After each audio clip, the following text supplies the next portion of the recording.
बच्चों, भाषा की ओर में हमें दाएं पंख में उपसर्ग तथा बाएं पंख में प्रत्यय लगाकर शब्द लिखो तथा उनके वाक्य बनाओ, ऐसे दिया है। अब ये हम बना लेंगे, लेकिन उसके पहले हम थोड़ा सा उपसर्ग और प्रत्यय देख लेते हैं। वैसे तो हमने छठी कक्षा में उपसर्ग और प्रत्यय सीखा है, पर फिर भी एक बार रिवाइज करते हैं। तो पहले आता है उपसर्ग, जिसे इंग्लिश में प्रीफिक्स कहते हैं। प्री का अर्थ होता है पहले और फिक्स का अर्थ होता है जो पहले लगे। अब बात आती है कि प्री मतलब पहले, पर किस चीज़ से पहले लगे, तो ये मूल शब्द के पहले लगता है। अब क्या यहाँ कोई शब्द होता है जो मूल शब्द के पहले लगता है? अब मूल शब्द के पहले लगता है तो आपको ऐसा लगा होगा कि यह मूल शब्द के पहले लगता है, ऐसा कोई शब्द है? तो नहीं, ऐसी बात नहीं है। ये तो उपसर्ग क्या है? उपसर्ग है शब्दांश। शब्द का अंश जिसे कहते हैं, ये शब्दांश होते हैं, पूर्ण शब्द नहीं होते हैं। ये जो शब्दांश होते हैं ये किसी शब्द में पहले लगकर उस शब्द के अर्थ को बदल देते हैं। तो हम उसकी परिभाषा पहले देखते हैं। वे शब्दांश जो किसी शब्द के पहले लगकर उसके अर्थ में परिवर्तन लाते हैं तथा नए शब्द बनाते हैं, उन्हें उपसर्ग कहते हैं। जैसे कि यहाँ हार शब्द जो है उसके पहले अगर हम आ लगाते हैं तो आ लग जाने से ये शब्द बन जाता है आहार। तो क्या हुआ? आ ये एक उपसर्ग यानी एक शब्दांश, उपसर्ग इसके सामने, हार के सामने आ ये उपसर्ग लगा और शब्द बन गया आहार। तो पूर्व पद जो पहले का पद होता है वो उपसर्ग, वो मूल शब्द के पहले लगता है। उपसर्ग शब्दांश होते हैं, पूर्ण शब्द नहीं होते हैं, जो किसी शब्द से पहले लगकर उस शब्द के अर्थ को बदल देते हैं।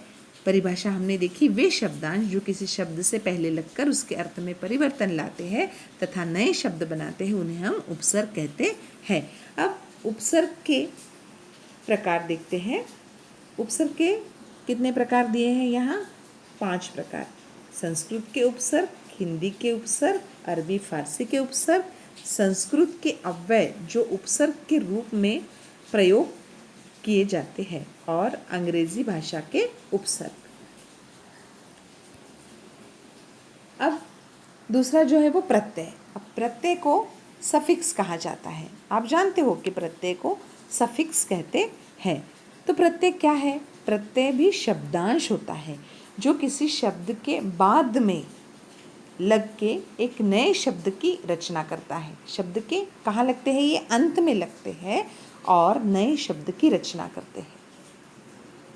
देखो बच्चों, शब्द के अंत में लगकर यानी शब्द के अंत में जुड़कर वे एक नया शब्द बनाते हैं कि जो प्रक्रिया जो होती है, नया शब्द ये जो बनाते हैं ना, ये जो प्रक्रिया होती है ये 2 प्रकार से होती है।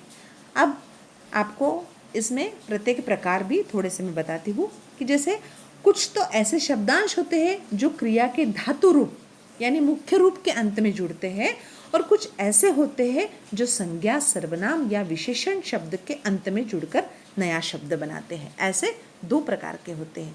तो जो क्रिया के जो शब्द किसी क्रिया या क्रिया के धातु रूप के अंत में लग करके नया शब्द बनाते हैं, उसे हम कृत प्रत्यय कहते हैं।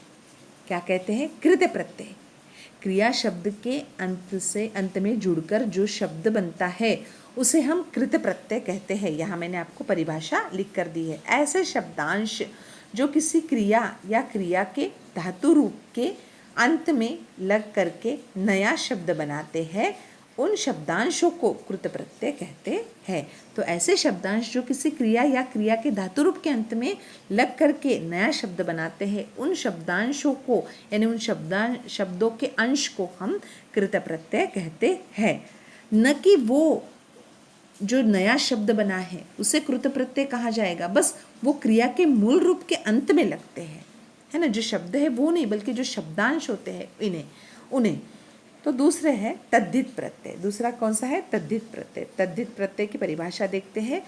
ये तद्धित प्रत्यय जो होते हैं ये संज्ञा, सर्वनाम या विशेषण शब्द के अंत में जुड़ते हैं।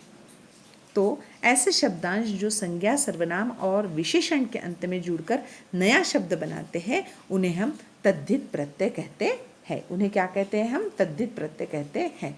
तो हमारा जो ये यहाँ भाषा के और में बताया गया है कि यहाँ कुछ शब्द दिए हैं जिसे हमें उपसर्ग और प्रत्यय लगा के फिर उस शब्द से हमें वाक्य भी बनाना है। जैसे एक उदाहरण के तौर पे उन्होंने दिया है कि दिन दिया है। अब दिन में हमने प्रति ये उपसर्ग लगाया है क्योंकि वो शब्द के पहले लगा है, इसलिए वो उपसर्ग है प्रतिदिन।